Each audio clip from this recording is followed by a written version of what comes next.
দেবো। Hello guys, দেখো আজকে আমার মা তেঁতুলের আচার করছে। দেখো সবাই কারা কারা তেঁতুলের আচার খেতে ভালোবাসো, তো তারা কমেন্ট বক্সে কমেন্ট করো। আমার তো খুবই ভালো লাগে। তো দেখো আমার মা কিভাবে করছে, পুরো রেসিপিটা আমি তোমাদের বলছি। তো আর কাদের কাদের তেঁতুলের আচার খেতে আমার মতন খুব ভালো লাগে, তো তারা কমেন্ট করো।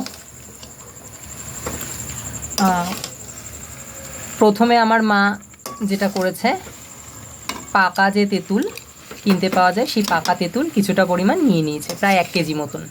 কারণ আমাদের তো অল্প করলে হবে না, আমাদের অনেককে দিতে হয়। তো আমাদের অনেক বড় ফ্যামিলি আছে, তো তাদের দিতে হয়। তো তার জন্য প্রায় 1 কেজি মতন তেঁতুল কিনে নিয়েছে, পাকা তেঁতুল।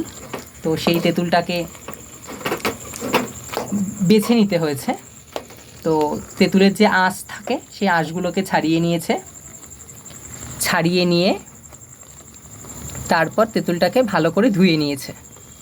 ভালো করে ধুয়ে নিয়ে অল্প কিছু পরিমাণ নুন দিয়ে সেটাকে মেখে নিয়েছে। তো মেখে নেওয়ার পরে 2 থেকে 5 মিনিট সেটাকে রেখে দিয়েছে।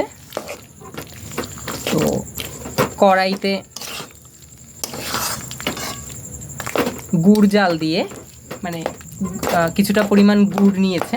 তো তোমরা যতটা পরিমাণ তেঁতুল নেবে ঠিক সেই পরিমাণ, কারণ তেঁতুল তো টক হয়, তো যতটা পরিমাণ তেঁতুল নেবে তার থেকে কিছুটা পরিমাণ বেশি তোমরা গুড় নিয়ে নেবে। গুড়টাকে কড়াইতে ভালো করে জাল দেবে। গুড়টা যখন আঁশ ছেড়ে আসবে, মানে গুড়টা যখন ঘন হয়ে যাবে জাল দিতে দিতে, তখন ওই ম্যারিনেট করে রাখা যে তেঁতুলটা, ওই তেঁতুলটা দিয়ে দেবে এর মধ্যে। তো তারপরে 2 থেকে 5 মিনিট একটু নাড়াচাড়া করে তার ওপর থেকে তোমরা দেখতে পেলে আমার মা একটু আগেই ভাজা মশলার গুঁড়িটা দিয়ে দিয়েছিল। তো তোমরা পরেও দিতে পারো, তো নাবানোর সময় তো ভাজা মশলার গুঁড়িটা দিয়ে দেবে। তো ভাজা মশলার মধ্যে যেটা আমার মা দিয়েছে সেটা হচ্ছে 5 ফোড়ন গুঁড়ো এবং না ওইখানে এখানে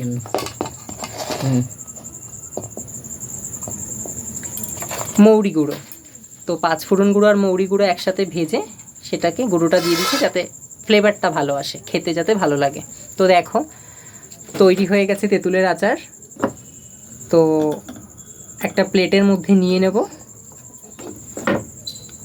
তো প্লেটের মধ্যে নিয়ে তারপরে তোমাদের দেখাচ্ছি যে আচারটা কেমন হয়েছে।